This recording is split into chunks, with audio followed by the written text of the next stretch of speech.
Sir RRB NTPC 2025-26 notification ওলালে বাট এতিয়ালৈকে আপুনি একো কোনো ভিডিঅ' দিয়া নাই আমি কেনেকৈ প্ৰিপেয়াৰ কৰিম বা কি কৰিম বাকি আমাৰ অসমত বাকি গোটেইকেইটা চেনেলে নোটিফিকেশন ডিসকাস কৰিলে আৰু বেলেগ বেলেগ ভিডিঅ'জ বনাইছে আপুনি এটালৈকে ভিডিঅ' বনোৱা নাই সো কিয় মানে এই পাৰ্টিকুলাৰ কোশ্চেন বাৰু বহুত কেইজনৰ পৰা পালো স্যাৰ আপুনি এটা ভিডিঅ' বনাই দিয়ক যে ভিডিঅ'ত বাৰু কেনেকৈ আমি প্ৰিপেয়াৰ কৰিম আমি প্ৰিপেয়াৰ কৰিলে পাম নে নাপাম আমাৰ কোন কেইটা বস্তু অলপ ভালকে চাব লাগিব সো আপুনি এটা বনাই দিয়ক অবভিয়াসলি ভিডিঅ' বনাব লাগিছিল বনোৱাটো প্ৰয়োজন আছিল বাট অফিচিয়েল কমিটমেন্ট অলপ হেলথ ইস্যু কিবা চলি আছিল এই কাৰণে ভিডিঅ'টো বনাব পৰা নাই আৰু মোস্ট ইম্পৰ্টেন্ট কথা বিফৰ গোয়িং ফৰৱাৰ্ড আজি বাৰু ভিডিঅ'ত গোটেইখিনি মই ডিসকাস কৰিম ৰিলেটেড টু আৰআৰবি এনটিপিসি যেটো এক্সাম যেটো নোটিফিকেশন ওলাইছে সেই এক্সাম ৰিলেটেড গোটেইখিনি আমি ডিসকাস কৰিম বাট গোটেইখিনি ডিসকাস কৰাৰ আগত এটা বস্তু মই নিশ্চয়কৈ ক'ব লাগিব মই বাৰু ৰিসেন্টলি এটা ভিডিঅ' বনাইছিলো এডিএডি 3.0 ৰিলেটেড এটা ভিডিঅ' বনাইছিলো এই পাৰ্টিকুলাৰ ভিডিঅ'ত আপোনালোকে ইমান মৰম দিলে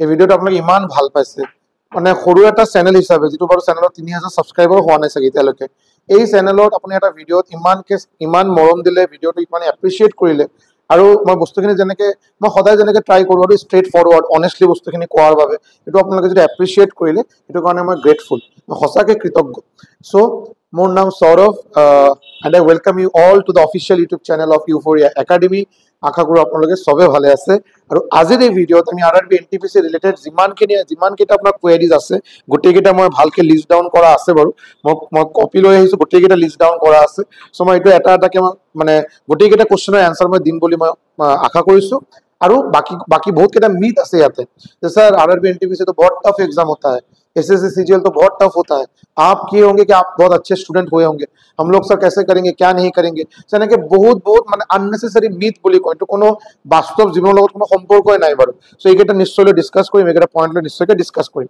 ওকে সো মই ভিডিঅ'টো বাৰু যেনেকে বাৰু মই নৰ্মালি ভিডিঅ' বনাও ৰেন্ডমলি নবনাও যে মই কিবা এটা কৈ গলো আৰু আপোনালোকে ভিডিঅ'টো চালে এনেকে নহয় বাৰু মই পইণ্ট ওয়াইজ ভিডিঅ'টো বনাম ঠিক আছে একেবাৰে পইণ্ট ওয়াইজ মই ডিসকাস কৰিম যে কেনেকে বস্তুখিনি আপোনালোকে যিসকলে সঁচাকে ৰেলৱে এক্সাম দিব বিচাৰে মই অকল পাৰ্টিকুলাৰ এই এক্সামৰ কথা কোৱা নাই দে বিকজ এটো বাৰু আজি নোটিফিকেশন ওলাই গৈছে 3 মাহ ভিতৰত আপোনাৰ এক্সাম হ'ব লাগে 3 বা 4 মাহ ভিতৰত এক্সাম হৈ যাব পাৰে সো এই পাৰ্টিকুলাৰ এক্সামৰ কথা মই অকল কোৱা নাই বিকজ আপোনালোকে গম পায় যে এতিয়াৰ পৰা আৰআৰবি এনটিপিসি বা ৰেলৱে বাৰু প্ৰতি বছৰে নোটিফিকেশন ওলাব গ্ৰুপ ডি এণ্ড এনটিপিসি লগতে জেই আছে টেকনিশিয়ান আছে এএলপি আছে তো আছে বাৰু বাট এনটিপিসি আৰু গ্ৰুপ ডি প্ৰতি বছৰে নোটিফিকেশন ওলাব এটো বাৰু মোৰ কথা নহয় এটো ৰেলৱে মিনিষ্ট্ৰি বাৰু অফিচিয়েল এটা নোটিছ এটা আহিছিল মই আশা কৰো আপোনালোকে নিশ্চয় জানে এটো সো যেহেতু আপোনালোকে এটো গম পায় যে ৰেলৱে এটা হিউজ ভ্যাকেন্সিজ প্ৰতি বছৰ আপোনালোকক দিব সো কিয় এটো কাৰণে প্ৰিপাৰেচন কিয় নকৰিব আপোনালোকে সো বাট ইয়াৰ আন্ডাৰষ্টেণ্ডিং বা এটো বহুত ভয় পায় আৰু সেন্ট্ৰেল গভৰ্নমেন্টৰ এক্সাম শুনাৰ লগে লগে railway exam SSC CGL exam এনেকে শুনাৰ লগে লগে বহুতে বাৰু আগৰ পৰা অলপ ডিমোটিভেট হয় সো ইয়াতে ডিমোটিভেট হ'ব লগা কোনো কথাই নাই মই এটা পইণ্ট ধুনীয়াকৈ কম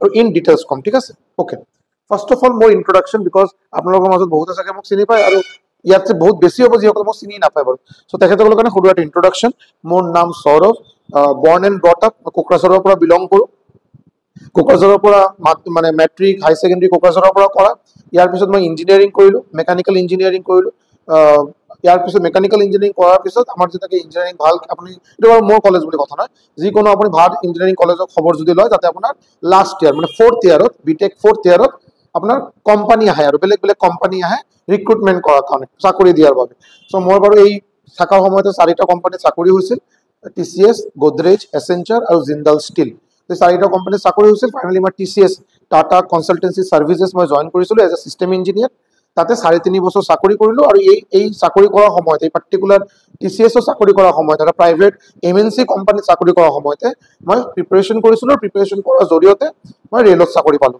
সো যোৱা মোটামুটি 8 বছৰ এতিয়া এই জানুৱাৰীত বাৰু 8 বছৰ হ'ব বাৰু এই জানুৱাৰীৰ 22 জানুৱাৰীত 2026 এই 22 জানুৱাৰী 2026ত মোৰ ৰেলৱেছত মোৰ 8 বছৰ সাৰ্ভিস দিয়া কমপ্লিট হ'ব সো ধুনীয়াকৈ বস্তুখিনি চলি আছে আৰু ওকে সো মই আৰআৰবি এনটিপিসি 2015 আৰআৰবি এনটিপিসি 2015 মই ক্লিয়াৰ কৰিছিলো as a station master RRB গুৱাহাটীৰ আন্ডাৰত নিশ্চয়কৈ আপোনালোকে গম পায় আৰআৰবি গুৱাহাটীৰ আন্ডাৰত বেলেগ ডিভিজন আহে যেনেকৈ ৰঙিয়া ডিভিজন লামডিং ডিভিজন হয় না ইফালে আপোনাৰ কাটিহাৰ ডিভিজন তিনচুকীয়া ডিভিজন তো বেলেগ ডিভিজন আহে বাৰু সো এই আলিপুৰ ডিভিজন সো এই আৰআৰবি গুৱাহাটীৰ আন্ডাৰত মোৰ ৰেংক 4th পজিশন আছিল 4 নম্বৰ পজিশনত আছিলো আৰু এনেকৈ এতিয়া যেনেকৈ ডিউটি মই কৰি আছো এতিয়া বাৰু ইয়াতে বিলাসীপাৰা বুলি এটা ষ্টেচন আছে ধুবৰী ডিস্ট্ৰিক্টৰ বিলাসীপাৰা ষ্টেচন এই ষ্টেচনৰ মই ইনচাৰ্জ এসএমআইসি ওকে সো এইটো বাৰু মোৰ এটা সৰু ইন্ট্ৰডাকশ্যন হৈ গ'ল।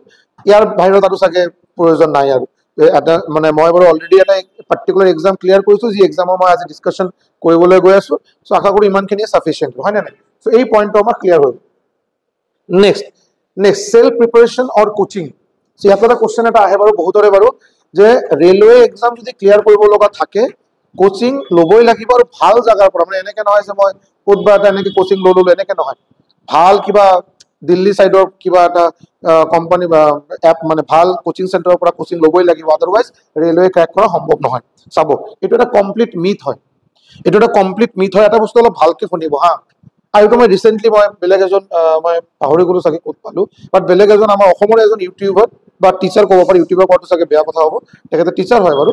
তেখেতে ৰিচেণ্টলি ADRE এক্সাম ক্লিয়াৰ কৰিছে, এজন লেডি বাৰু, এজন আৰু চ' তেখেতে বাৰু এইটো ভাল এটা কথা কৈছে বাৰু। মই শুনি আছিলো বাৰু ভিডিঅ'টো, মানে ৱাইফে চলাইছিলে, তো কিবা কাৰণত মই অলপ কাণত আহিল বস্তুটো, মই অলপ চালো লগত, ৱাইফৰ লগত মই চালো। ত' তেখেতে কৈ আছিল যে আপুনি ক'ৰ পৰা কোচিং লৈছে, কিমান টকাৰ কোচিং লৈছে, এটা কোচিং লৈছে না আপুনি অনলাইন, আজি বাৰু অনলাইনৰ যুগ, আপুনি বাৰু যদি বিচাৰে বাৰু আপোনাৰ ওচৰত যদি পইচা আছে, যদি আপুনি 4টা ঠাইৰ পৰা কোচিং ল'ব পাৰে, হয়নে? বাট কোচিং আপুনি কেইটা কোচিং লৈছে, কিমান দিন কোচিং লৈছে, এইটো কোনো মেটাৰে নকৰে যদি আপুনি সেল্ফ প্ৰিপাৰেশ্যন নকৰে। যদি self preparation is the most important thing. আপুনি নিজে যিটো প্ৰিপেয়াৰ কৰিব, আপোনাৰ নিজৰ এই আণ্ডাৰষ্টেণ্ডিংটো হোৱা প্ৰয়োজন, যে মোৰ কোন ছাবজেক্টত ষ্ট্ৰং পইণ্ট, কোন ছাবজেক্ট মোৰ ষ্ট্ৰং হয়, মই অলপ এইটো বাৰু মোৰ ষ্ট্ৰেংথ, এইটো বাৰু মই ইয়াৰ পৰা যদি কোৱেশ্যন আহে মই নিশ্চয়কৈ কৰিম। আৰু কোনকেইটা ছাবজেক্ট আপোনাৰ উইক পইণ্ট হয়, এইটো বাৰু অলপ ভালকে প্ৰিপেয়াৰ কৰা প্ৰয়োজন। এই বস্তুখিনি যেতিয়ালৈকে আপুনি গম নাপাব, আৰু একৰ্ডিংলি যেতিয়া আপুনি নিজৰ প্লেনিংখিনি এক্সিকিউট কৰা ষ্টাৰ্ট নকৰিব, আপোনাক কোনো কোচিঙে আপোনাক চাকৰি দিব নোৱাৰে, এইটো সম্ভৱেই নহয়। আজিৰ দিনত ইউটিউবত কোচিং মানে পেইড ক্লাছেছ প্ৰভাইড কৰাটো এইটো বাৰু বহুত স্বাভাৱিক, এইটো বাৰু বহুত বেছি হৈ আছে আমাৰ অসমতো। চাগে এইটো কম্পেৰিটিভলি যদি আপুনি বিহাৰ, UP আৰু দিল্লী চাইডৰ লগত কম্পেয়াৰ কৰে, আমাৰ অসমতো তথাপি এইটো আজিৰ দিনত চাগে বহুত কম বুলিয়ে ক'ব পাৰে। বহুত বেছি আছে, তথাপি বাৰু কম্পেৰিজন কৰিলে বহুত কম বুলিয়ে ক'ব। বাট এইটো আজিৰ দিনত এইটো একদম মানে এইটো এটা বিজনেছ, আৰু বিজনেছটো কৰা স্বাভাৱিক। বিকজ চাপোজ ধৰক যিসকলে বাৰু ফুল টাইম টিচাৰ, যিসকলে বাৰু আজিৰ দিনত ফুল টাইম টিচিং দি আছে বাৰু, ইউটিউবৰ এটা চেনেল অপেন কৰিছে, তেখেতসকলৰ চাগে 3 লাখ 4 লাখ ছাবস্ক্ৰাইবাৰ আছে। চ' এইটো বাৰু তেখেতৰ চ'ৰ্চ অফ লাইভলিহুড, এইটো দি তেখেতে ৰোজি ৰোটি ইয়াৰ পৰা চাগে আৰ্ণ কৰে। চ' যদি অকল ইউটিউবত যদি ক্লাছ কৰা, তেখেতসকলে পইচা ক'ৰ পৰা আৰ্ণ কৰিব? চ' তেখেতসকলে পেইড ক্লাছ দিয়াটো বাধ্য। এতিয়া পেইড ক্লাছ দিয়াৰ লগে লগে এটা বস্তু কি আহি যায়, যিটো বাৰু আপোনালোকে নিশ্চয়কৈ লক্ষ্য কৰিছে, এইটো হ'ল যে মই বাৰু চাপোজ এজন পেইড ক্লাছ চলাই আছো ধুনীয়াকে, চ' মই অলপ ইউটিউবত ফ্ৰী ক্লাছ দিয়াটো অলপ কেতিয়াবা টান পাম, যে মই দি দিলো যে পেইড ক্লাছ ষ্টুডেণ্টে আকৌ পেইড ক্লাছক মই ছেপাৰেটকৈ কি দিম, হয় নে? এনেকৈ কিবা অলপ মই এনেকৈ আপুনি চিটুৱেশ্যন নিশ্চয়কৈ পাইছে বাৰু বেলেগ বেলেগ চেনেলৰ লগত। যিয়ে হওক, মানে এইটো বাৰু মুদ্ৰা কথা নহয়, মেইন কথা হ'ল যে আপুনি পেইড ক্লাছ ল'ব পাৰে, যিকোনো পেইড ক্লাছ ল'ব পাৰে, তাতে কোনো ৰেষ্ট্ৰিকশ্যন নাই, কোনো অবজেকশ্যন নাই। বাট সেল্ফ প্ৰিপাৰেশ্যন আপোনাক কৰিবই লাগিব। মই যেতিয়া প্ৰিপাৰেশ্যন কৰিছিলোঁ, মই যেতিয়া অলৰেডি ক'লোঁ, মই অলৰেডি এটা IT কোম্পানীত তেতিয়া ছাৰ্ভিচ দি আছিলোঁ এজ এ চিষ্টেম ইঞ্জিনিয়াৰ। আপোনাৰ IT কোম্পানী, TCS, টাটাৰ কোম্পানী নিশ্চয়কৈ বাৰু এটা বহুত ডাঙৰ এটা ব্ৰেণ্ড ভেলু আছে, তাতে বাৰু ৱৰ্ক এনভাইৰনমেণ্ট বেলেগ কোম্পানীৰ পৰা বহুত ভাল। তথাপি এইটো এটা IT কোম্পানী, এটা MNC কোম্পানী। চ' মাল্টিনেশ্যনেল কোম্পানীত আপুনি এনেকৈ হ'বই নোৱাৰে যে আপুনি তাতে কাম কৰিলে তাতে প্ৰেছাৰ নাপায়। আপুনি তাতে আপুনি ডেফিনেটলি যিটো কামৰ যিটো প্ৰেছাৰ, এইটো ফিল কৰিবই। আপুনি 9টা বজাত যাব, আপুনি গধূলি 6টা বজাত আপোনাৰ বেলেগ বেলেগ মোৰ যেনেকৈ আছিল বাৰু, মোৰ যি প্ৰজেক্ট আছিল, কেপা প্ৰজেক্ট বুলি কয়, কাৰেক্টিভ একশ্যন প্ৰিভেণ্টিভ একশ্যন। চ' এই প্ৰজেক্টত মোৰ থকা সময়তে কি আছিল, মোৰ ডেইলি গধূলি 6টা বজাত মোৰ US ক্লায়েণ্টৰ লগত মিটিং কৰা কম্পালচাৰী আছিল, কৰিবই লাগিব। ইয়াৰ US ক্লায়েণ্ট শেষ হোৱাৰ লগে লগে আৰু বেলেগ কিবা, আৰু US বাৰু বেলেগ বেলেগ জনচন এণ্ড জনচন বুলি যিটো আমাৰ মেডিকেল কোম্পানী হয়, তেখেতে বেলেগ বেলেগ ক্লায়েণ্টৰ লগত মিটিং কৰা মোৰ কম্পালচাৰী আছিল। চ' এইটো যেতিয়া আপুনি মিটিং কৰিব, আপুনি গোটেই দিন আপুনি প্ৰিপেয়াৰ কৰিব যে কেনেকৈ বস্তুখিনি প্ৰেজেণ্ট কৰিব, কেনেকৈ বস্তুখিনি আপুনি তেখেতক বুজাব, কনভিন্স কৰিব, যাতে আপোনাৰ প্ৰজেক্টখিনি তেখেতে লয় বাৰু। চ' এইটো কাৰণে আপোনাৰ এটা ভাল এটা টাইম দিবই লাগিব, হয়নে? চ' মই বাৰু যেতিয়া চাকৰি কৰাৰ সময়তে যেতিয়া আপুনি প্ৰিপেৰেশ্যন কৰিব, চ' তেতিয়া আপোনাৰ টাইম মেনেজমেণ্টটো বহুত ডাঙৰ এটা ৰ'ল প্লে কৰে। মই নিশ্চয় ক'ম বাৰু, টাইম মেনেজমেণ্টৰ নিশ্চয়কৈ কথা ক'ম বাৰু। আগতে মই মোৰ কথাখিনি কৈ দিওঁ আৰু। চ' যেতিয়া মই প্ৰিপেৰেশ্যন কৰিছিলোঁ, মই বাৰু কোনো কোচিং লোৱা নাছিলোঁ, বিকজ টাইমেই নাছিল বাৰু। এটা চাকৰি কৰা মানে ক'ৰ পৰা কোচিং ল'ব পাৰোঁ? আৰু এই সময়ত মই যেতিয়া প্ৰিপেৰেশ্যন কৰিছিলোঁ, এই সময়ত বাৰু কোনো অনলাইন কোচিঙৰ কোনো ব্যৱস্থাই নাছিল। আজিৰ দিনত আপুনি যেনেকৈ 1000টা অনলাইন কোচিং, 1000টা পেইড কোৰ্চ পাব, এই সময়ত একোৱেই নাছিল। ইউটিউবে ভালকৈ ইমান কণ্টেণ্ট আপুনি ইউটিউবত এভেইলেবল নাছিল, হয়নে? ত' সেল্ফ প্ৰিপাৰেশ্যন একমাত্ৰ এটা মানে এইটো বাৰু এটাই চ'ৰ্চ আছিল, আৰু বেলেগ কোনো চ'ৰ্চে নাছিল।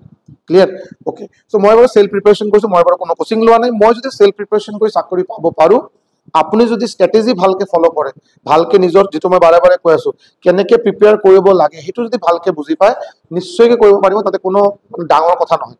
আৰু এটা সৰু কথা নিশ্চয়কৈ এই পাৰ্টিকুলাৰ পইণ্ট ৰিলেটেড আৰু এটা সৰু কথা মই নিশ্চয়কৈ ক'ম, যেটো বাৰু অকল RRB NTPC কাৰণে মানে ট্ৰু বা এপ্লিকেবল এনেকে নহয়, এইটো বাৰু আপুনি ADRE 3.0 কওক, এইটো আসাম পুলিচ এক্সাম কওক, এইটো আপুনি DHS কওক, DME কওক, SSC CGL CHS যি এক্সামে কওক বাৰু, এটা বস্তু মনত ৰাখিব, প্ৰিপাৰেশ্যন বস্তুটো কিবা এটা গভৰ্ণমেণ্ট জবৰ কাৰণে যিটো প্ৰিপাৰেশ্যন, এইটো কেতিয়াও মই আজিলৈকে বাৰু মই নিজে প্ৰিপাৰেশ্যন কৰিছো বাৰু মোটামুটি 2.5 বছৰ মই পঢ়াই আছো বাৰু, আজি বাৰু 7 বছৰ হ'ল মই বেলেগ বেলেগ এস্পিৰেণ্টক অফলাইন অনলাইন ক্লাছেছ প্ৰভাইড কৰি আছো আউট অফ পেশ্যন। চ' মই এই যে 9 বছৰ এটা দীঘলীয়া এটা অভিজ্ঞতা, ইয়াৰ পৰা মই ক'ব পাৰো মেক্সিমাম ষ্টুডেণ্ট চাকৰি নাপায়, এইটো কাৰণ এটা চিম্পল কাৰণ হ'ল, কমন এটা ৰিজন হ'ল বিকজ প্ৰিপাৰেশ্যনটো বাৰু এটা চিম্পল প্ৰচেছ হয়, এইটো সহজ এটা প্ৰচেছ, ষ্টুডেণ্টে এইটো আননেচেচাৰী এইটো কমপ্লিকেটেড কৰি দিয়ে, কমপ্লেক্স কৰি দিয়ে, আৰু এইটোৰ কাৰণে চাকৰি নাপায়। চ' এইটো আপুনি কি ক'লে ছাৰ, চিম্পল প্ৰচেছ, মই চাকৰি পোৱাটো আপোনাক চিম্পল বুলি কোৱা নাই, প্ৰিপাৰেশ্যনটো চিম্পল বুলি কৈ আছো, বস্তুখিনি অলপ বুজাত ট্ৰাই কৰিব। আপুনি কি কৰে, আপোনালোকে বা বহুত ষ্টুডেণ্টে কি কৰে, চিম্পল এটা এক্সাম্পল দি কৈ আছো হা, আপুনি সাপোজ ৰাকেশ যাদৱ ছাৰ, ইণ্ডিয়াৰ one of the top maths educator, তেখেতৰ নিচিনা মেথছ চাগে বহুত কম টিচাৰে মেথছ তেখেতৰ নিচিনা কৰাব পাৰে। চ' তেখেতৰ আপুনি এটা কিবা ভিডিঅ' দেখা ষ্টাৰ্ট কৰিলে, তো পাৰ্চেণ্টেজ বা সাপোজ ৰেচিঅ' প্ৰপৰ্শ্যন বা টাইম এণ্ড ৱৰ্ক, এৰিথমেটিকৰ বহুত বেছিক চাপ্টাৰ, যি এক্সামে কওক এই এক্সামত এইকেইটা চাপ্টাৰটো নিশ্চয়কৈ লাগিব, তাতে কোনো সন্দেহ নাই। আপুনি ৰাকেশ যাদৱ ছাৰৰ ইউটিউবত থকা এটা ভিডিঅ' দেখা ষ্টাৰ্ট কৰিলে, মেৰাথন ভিডিঅ', সাপোজ মই ক'লো 9 ঘণ্টাৰ এটা মেৰাথন ভিডিঅ', আপোনালোকে ষ্টাৰ্ট কৰিলে ভিডিঅ' দেখা, আপোনালোকৰ মাজত 90% ষ্টুডেণ্টে বা চাগে ইয়াতকৈ বেছি হ'ব চাগে ভিডিঅ'টো কমপ্লিট কৰিব নোৱাৰে। 9 ঘণ্টাৰ এটা মেথছৰ মেৰাথন ভিডিঅ' যিটো বাৰু ইউটিউবত ফ্ৰীলি এভেইলেবল, তাতে কোনো 1 পইচা দিয়াৰ প্ৰয়োজন নাই, এইটো আপোনালোকে ধৈৰ্য দি এইটো শেষ কৰিব নোৱাৰে, এইটো মই 90% ষ্টুডেণ্ট কৈ আছো। কথাখিনি আপোনালোকে বেয়া পাব পাৰে, বাট আপোনালোকে নিজক অলপ সুধি চাবচোন মই কথাখিনি সঁচা কৈছো নে মিছা কৈছো। আপোনালোকে কি কৰিব, মই সেইটোৱে কৈ আছো, আপোনালোকে ভিডিঅ'টো পুৰা ধুনীয়াকে এটা নোট কিতাপ এটা ধুনীয়াকে বনাই লৈছে, ৰাকেশ যাদৱ ছাৰ পাৰ্চেণ্টেজ লিখা ষ্টাৰ্ট কৰিলে, ভিডিঅ'টো দেখা, আপুনি 9 ঘণ্টাৰ ভিডিঅ' যদি শেষ কৰিব বিচাৰে মেথছৰ এটা 9 ঘণ্টাৰ ভিডিঅ', আপোনাৰ মিনিমাম তাতে 25 ঘণ্টা দিব লাগিব, মিনিমাম ডাবলতছে বেছি টাইম লাগে। কিয়, আপুনি ছাৰে এটা কুৱেশ্যন বুজালে, আপুনি ছাৰে যিটো বুজোৱাৰ পিছত আপুনি সলিউশ্যন কৰিলে, আপুনি বুজি পালে বস্তুখিনি, আপুনি পজ কৰিব, কুৱেশ্যন লিখিব, সলিউশ্যনটো কৰিব, কেতিয়াবা হ'ব যে আপুনি এবাৰতে বুজি নাপালে, আকৌ এইটো অলপ বেক কৰিব, আকৌ এবাৰ চাব, এই কৰোঁতে আপোনাৰ 9 ঘণ্টাৰ ভিডিঅ' মোটামুটি আপোনাৰ 25 ঘণ্টা মিনিমাম লাগিব, তাতে কোনো সন্দেহ নাই। এতিয়া 25 ঘণ্টা আপুনি এটেষ্টেজ দিব নোৱাৰে, 25 ঘণ্টা যদি দিনত যদি আপুনি 4 ঘণ্টা 5 ঘণ্টাকে দি আছে, মোটামুটি 5 দিন কি 6 দিন লাগিব আপোনাৰ পাৰ্চেণ্টেজ চেক কৰোঁতে। চ' আপোনালোকে কি কৰিব, এদিন নেক্সট এদিন কি 2 দিন কৰাৰ পিছত এই ইমান আমনি লাগে হয় নকৰো আৰু নকৰো, ইমান নকৰো, মই কি কৰিম, প্লেলিষ্ট এইবিলাক মাৰাথন বাদ দিয়ক, এই কোনোবা টিচাৰ কৈ আছে 50 most important question of percentage, সেইটো কৰো, 2 ঘণ্টাত ভিডিঅ' শেষ। 20 most important question from percentage, সেইটো কৰো, মই 2 ঘণ্টাত পাৰ্চেণ্টেজ শেষ। তাতে আপোনাৰ কি হ'ব, তাতে আপোনাৰ কমপ্লিট নলেজটো আপুনি নাপায়। আপুনি পাৰ্চেণ্টেজ এটা চাপ্টাৰ, মই জাষ্ট এক্সাম্পল লৈ কৈ আছো, এই চাপ্টাৰৰ পৰা মিনিমাম 40 টাইপ অফ কুৱেশ্যন হয়, যদি আপুনি RRB NTPC SSC CGL নিচিনা এক্সামৰ কাৰণে প্ৰিপাৰেশ্যন কৰিব বিচাৰে, মোটামুটি 40 টাইপ অফ কুৱেশ্যনে হয়। আপুনি টোটাল 500টা কুৱেশ্যন কৰিলে নে 1000টা কুৱেশ্যন কৰিলে সেইটো কেতিয়াও মেটাৰ নকৰে, মেটাৰ সেইটো কৰিব আপুনি কিমান টাইপ অফ কুৱেশ্যন কৰে, বিকজ আপুনি যিমান টাইপ অফ কুৱেশ্যন কৰিব এক্সামত গৈ পিনে আপুনি আগতে টাইপটো আপোনাৰ মাথাত ক্লিক কৰিব লাগিব, এই পাৰ্টিকুলাৰ কুৱেশ্যন এই টাইপৰ পৰা আছে, এই টাইপৰ কুৱেশ্যন কেইটা আমি ছাৰে আমাক এনেকে শিকাইছিল, এনেকে এটা ছাপোজ কৰি বস্তুখিনি ষ্টাৰ্ট কৰিম আমি বাৰু, বেলেগ টেক্সট নধৰাকে 100 লৈ ষ্টাৰ্ট কৰিম, যিয়ে হওক বাৰু। চ' এইটো বাৰু টাইপ ৱাইজ যেতিয়া আপুনি প্ৰিপেয়াৰ কৰিব তেতিয়া প্ৰিপেয়াৰশ্যনখিনি আপোনাৰ কমপ্লিট হ'ব। মই বাৰু এইটো কিন্তু RRB NTPC কাৰণে কৈ আছো বা RRB NTPC লেভেলৰ এক্সামৰ কথা কৈ আছো, মই কিন্তু ADRE বা আসাম পুলিচৰ কাৰণে কোৱা নাই, বিকজ এইটো কাৰণে ষ্ট্ৰেটেজি অলপ ইজি, এইটো কাৰণে অলপ ইজিলি বস্তুখিনি কৰিলে হৈ যাব বাৰু, যিটো মই বাৰু পিছত ছেপাৰেটকে ভিডিঅ' বনাই নিশ্চয়কৈ ক'ম, হয় নে। চ' এতিয়া কি কৰিব, আপুনি কমপ্লিট ভিডিঅ'টো নাচায়, যেতিয়া কমপ্লিট ভিডিঅ' নাচাব লগতে কি হ'ব, আপোনাৰ এই কমপ্লিট নলেজটো ইনকমপ্লিট থাকি গ'ল, এইটোতো ইনকমপ্লিট হৈ গ'ল, আপোনালোকে বেলেগ ঠাইৰ পৰা সৰু সৰু ভিডিঅ' চাব, এই পাৰ্চেণ্টেজ আপোনাৰ কেতিয়াও কমপ্লিট নহ'ল।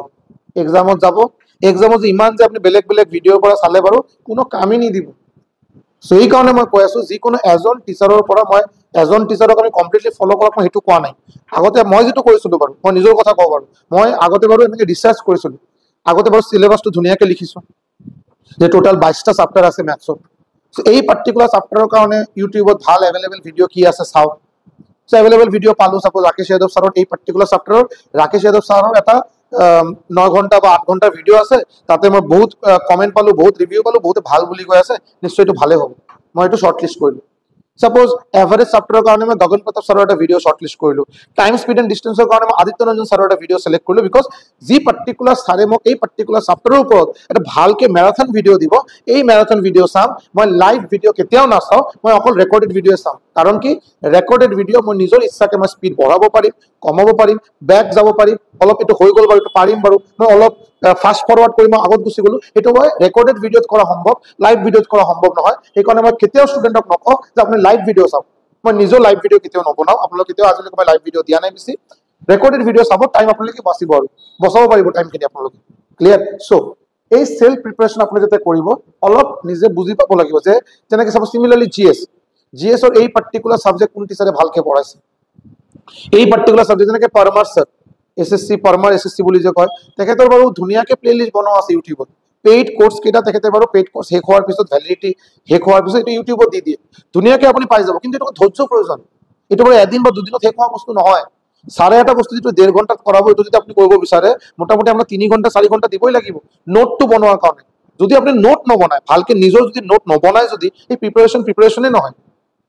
বস্তুখিনি বুজি পালে নাই? সো প্ৰিপাৰেশ্যন কৰাৰ বাবে নিজৰ নোট, নিজৰ হেণ্ড ৰিটেন নোট ইম্পৰ্টেণ্ট। আপনি কোন টিচাৰে পেইড কোৰ্সৰ পৰা আপোনাক PDF দিলে, আপোনাক ছাৰে কৈ আছে মই হেণ্ড ৰিটেন নোট দিম, যিবিলাক আপুনি PDF ফৰ্মত পালে বা আপুনি হাৰ্ড কপি ওলাই লৈছে, সেইটো আপোনাক কোনো মানে হেল্প নকৰে, এইটো কথা মিছা হ'ব। এইটো হেল্প নকৰে, এইটো কথা মিছা হ'ব। হেল্প কৰিব, বাট তেতিয়াই হেল্প কৰিব যেতিয়া আপুনি নিজৰ হাতত নিজৰ কপিত লিখিব। তেতিয়া লাভ কি হ'ব? আপুনি এই ইনফৰমেশ্যনৰ লগত বেলেগ কিটা ইনফৰমেশ্যন এড কৰা এটা অপৰচুনিটি পাব, বেলেগ ইনফৰমেশ্যন এড কৰিব। লগতে আৰু এটা কথা নহয় যে ছাৰ এইটো না কেতিয়াবা নিজে যেতিয়া লিখিম না বস্তুখিনি মাথাত সোমাই যায়। সৰু বয়সত স্কুলত আমাক এনেকে শিকোৱা হৈছে, कोई भी चीज को बार बार लिखिए दिमाग में आ जाएगा, ये अभी भी आपके ऊपर एप्लीकेबल है।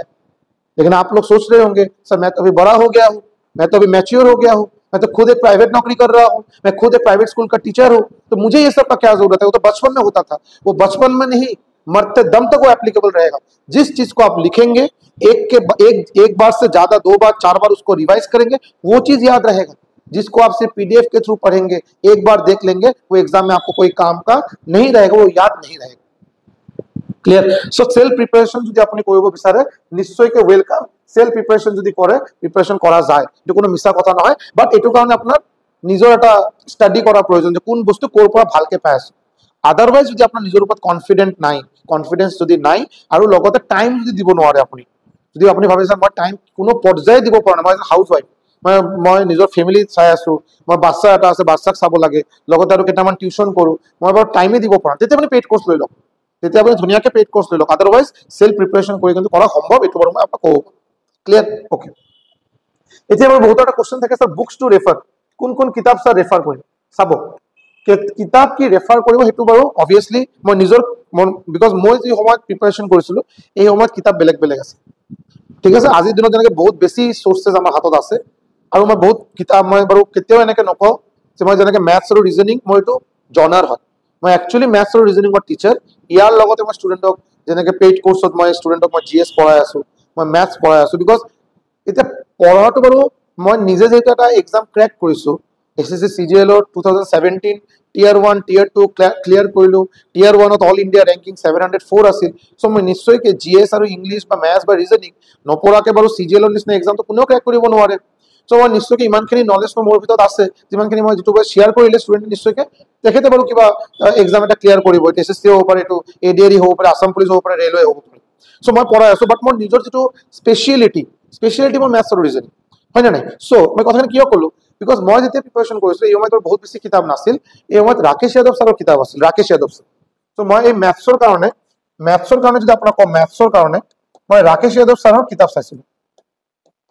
ৰাকেশ যাদৱ ছাৰৰ ক্লাছ নোট, ৰাকেশ যাদৱ ছাৰৰ ক্লাছ নোট পোৱা যাব। আপুনি এমাজন যাওক, ফ্লিপকাৰ্ট যাওক, class note of Rakesh Yadav sir বুলি চাৰ্চ কৰক, পাই যাব। কোনো ডাঙৰ কথা নহয়। বাট আজিৰ দিনত যেতিয়া মই বেলেগ বেলেগ কিতাপ মই নিজে পাৰ্চেছ কৰোঁ, নিজে ষ্টাডি কৰোঁ, বিকজ ষ্টুডেণ্টক পঢ়াব লাগিব, ভাল কণ্টেণ্ট দিব লাগিব। এনেকৈ হ'ব নালাগে যে মই বাৰু এতিয়া আপডেট নিজে কৰিব পৰা নাই, মই বাৰু এতিয়া 5 বছৰ পিছে চলি আছো বাৰু, চ' তেনেকৈ নহ'ব। চ' মই নতুন কিতাপ মই নিজে পাৰ্চেছ কৰোঁ, Gagan Pratap sir, Aditya Ranjan sir, Bhutesh sir, হয়নে, বেলেগ বেলেগ কিতাপ মই পাৰ্চেছ কৰি আছো। চ' পিনাকেলৰ ক্লাছ, চ' মই এতিয়া পাই আছো বাৰু। যদি আপুনি প্ৰিপাৰেশ্যন যদি একদম বেছিকৰ পৰা ষ্টাৰ্ট কৰিব বিচাৰে, একেবাৰে যদি বেসিকৰ পৰা প্ৰিপাৰেচন ষ্টাৰ্ট কৰিব বিচাৰে তেতিয়া আপুনি ৰাকেশ যাদৱ ছাৰৰ ক্লাছ নোট নিশ্চয়কৈ পাৰচেজ কৰিব। ৰাকেশ যাদৱ ছাৰৰ ক্লাছ নোট আকৌ দুটা সেপাৰেট হয়, এৰিথমেটিকৰ কাৰণে সেপাৰেট, এডভান্স মেথছৰ কাৰণে সেপাৰেট, দুটা আপুনি সেপাৰেটকে পাৰচেজ কৰক, ভালকে কৰক, ক্লিয়াৰ। যদি আপোনাৰ মেথছৰ লেভেল অলৰেডি এটা ভাল লেভেললৈকে আহি গৈছে বাৰু, এডিআৰই নিচিনা এক্সাম আপোনাৰ মেথছৰ কাৰণে কোনো ডাঙৰ কথা নহয়, আপুনি এতিয়া চিম্পল মানে বেসিক মেথছখিনি নিশ্চয়কৈ কৰিব পাৰে, কোনো ডাউটে নাই, তেতিয়া আপুনি গগন প্ৰতাপ ছাৰৰ কিতাপ পাৰচেজ কৰিব পাৰে। গগন প্ৰতাপ, তেতিয়া আপুনি গগন প্ৰতাপ সিং জিপিএছ বুলি লিখিলো, গগন প্ৰতাপ ছাৰৰ কিতাপ আপোনালোকে নিশ্চয় পাৰচেজ কৰিব পাৰে, বহুত ধুনীয়াকে তাতে ডিটেইলছত দিয়া আছে। বাট মই বাৰে বাৰে কৈ আছো কোশ্চেনৰ লেভেল কিন্তু অলপ ভাল লেভেলৰ কোশ্চেন। ৰাকেশ যাদৱ ছাৰৰ কিতাপ যদি ইমানখিনি হয়, গগন প্ৰতাপ ছাৰৰ কিতাপ ইমানখিনি, আৰু এটা এটা নহয় দুটা, এৰিথমেটিক সেপাৰেটকে, এডভান্স মেথ সেপাৰেটকে দিয়া আছে, ক্লাছ নোট আছে। সো লেভেল যদি আপুনি ভাবে যে আপোনাৰ লেভেল অলৰেডি বনোৱা আছে, আপুনি গগন প্ৰতাপ ছাৰ ফলো কৰিব। যদি আপুনি বিগিনাৰ এজ এ বিগিনাৰ বস্তু প্ৰিপেয়াৰ কৰিব বিচাৰে ভাল লেভেললৈকে, আপুনি ৰাকেশ যাদৱ ছাৰ ফলো কৰিব। ফাৰ্ষ্ট জিএছৰ কাৰণে এতিয়া নেক্সট কোশ্চেন আহে বাৰু জিএছৰ কাৰণে মই বাৰু লুচেন্ট মই বেছি প্ৰেফাৰ কৰিছিলো। লুচেন্ট হালধি কালাৰৰ কিতাপ হয়, লুচেন্ট জিকে বুলি নিশ্চয়কৈ গম পায়। এই কিতাপ বাৰু মই কমপ্লিট শেষ কৰিছিলো, এবাৰ শেষ কৰাটো কৈছো বাৰু, ৰিভিজন মোটামুটি চাগে ইফ আই এম নট ৰং 15 পৰা 20 বাৰ মই ৰিভিজন দিছিলো, ইয়াতছে কমটো নহ'ব, ক্লিয়াৰ, ইয়াতছে কমটো নহ'ব। বাট মই বাৰু এতিয়া যেটো মই কৈ আছো বাৰু এজ এ টিচাৰ, মই যেতিয়া ষ্টুডেণ্টক এতিয়া জিএছ পঢ়াই আছো, বেলেগ কৈ আছো বাৰু, চ' আপোনালোকে বাৰু আজিৰ দিনত, মোৰ সময়ত বাৰু মই ইমান চোৱা নাছিলো বাৰু, মোৰ বাৰু লুচেন্ট কৰোঁতে বাৰু বস্তুখিনি হৈ গৈছিল, বাট আজিৰ দিনত মই আপোনাক ক'ব পাৰো, যদি আপুনি একদম আকৌ কৈ আছো মই গোটেইখিনি কৈ আছো as a beginner, as a pro level, যদি আপুনি বিগিনাৰ হিচাপে প্ৰিপাৰেচন কৰিব বিচাৰে, একেবাৰে বিগিনাৰ, ৰেলৰ এটা চাকৰি বহুত ড্ৰিম এটা আছে আৰু, তেতিয়া আপুনি লুচেন্টটো বাদ দিব পাৰে, বিকজ ষ্টাৰ্টিঙত লুচেন্টটো অলপ আমনি লাগিব পাৰে, যে অলপ বৰিং লাগিব পাৰে, ইমান ইনফৰমেশ্যন এটা ঠাইত দিয়া আছে, হয়নে? আপুনি কি কৰিব পাৰে, আৰিহান্তৰ মনোহৰ পাণ্ডে, আৰিহান্তৰ কিতাপ এটা আছে, আৰিহান্তৰ মনোহৰ পাণ্ডে যিটো কিতাপ হয় আপুনি পাই যাব বাৰু। মনোহৰ পাণ্ডে কিতাপ আকৌ 3টা ভাৰ্জন, একেবাৰে এটা চিম্পল এটা ভাৰ্জন 40-50 টকা লয়, সেইটো বাৰু বাদ দিয়ক। আৰু এটা আছে বাৰু 250 টকা মান, আৰু এটা আছে চাগে 400 টকা মান। এই যে মিডিয়াম যিটো আছে 250 টকা যিটো লয় বাৰু, সেইটো আপুনি আগতে কৰক। এইটো কৰাৰ লগে লগে কি হ'ব, এতিয়া চাওক ক'ব ছাৰ এইটো কৰাৰ লগে লগে সাফিচিয়েন্ট হ'বনে? নহয়, আৰিহান্তৰ কিতাপটো অকল সাফিচিয়েন্ট বুলি যদি মই কওঁ মিছা কথা হ'ব, নহয় সাফিচিয়েন্ট নহয়, বাট বস্তুখিনি আইডিয়া পাই যাব। আইডিয়া পোৱাটো বহুত ইম্পৰ্টেণ্ট, যে আপুনি পলিটি পঢ়িব, আৰু পলিটি যদি আপুনি সিকুৱেন্সিয়েলি নুবুজে বস্তুখিনি, হয়নে, যে মেকিং অফ কনষ্টিটিউশ্যন কেনেকে বনোৱা হ'ল, কনষ্টিটিউশ্যন বেলেগ বেলেগ ফিচাৰ্ছ কি আছিল, আমাৰ ইণ্ডিয়ান কনষ্টিটিউশ্যন কিয় ইমান স্পেচিয়েল, তাৰপিছত পলিটি মানে কি, মেইন বস্তুখিনি, ইয়াৰ পিছত আপুনি ফাণ্ডামেণ্টেল ৰাইট কি, ফাণ্ডামেণ্টেল ডিউটি কি, কোন আৰ্টিকেলত কি আছে, শিডিউল বিলাক কি হয়, এইটো বাৰু ফাণ্ডামেণ্টেল, এইবিলাক বাৰু আপুনি বাৰু পলিটি পঢ়িব, আপুনি কিবা ৰেলৰ কাৰণে এটা এক্সামত, ৰেলৱে নিচিনা এটা এক্সামত প্ৰিপাৰেশ্যন কৰিব, আপুনি এই বস্তুখিনি নাজানে, এইটোতো হ'বই নোৱাৰে, এইটো জানিবই লাগিব।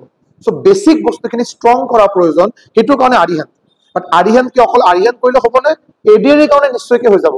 আৰিহান্ত যদি আপুনি মনোহৰ পাণ্ডে যদি মই ক'লো 250 টকা যিটো লয় বাৰু, সেইটো যদি শেষ কৰে যায়, আপোনাৰ আছাম পুলিচ এডিআৰি নিচিনা এক্সাম নিশ্চয়কৈ ক্লিয়াৰ হ'ব, কোনো টেনশ্যনে নাই।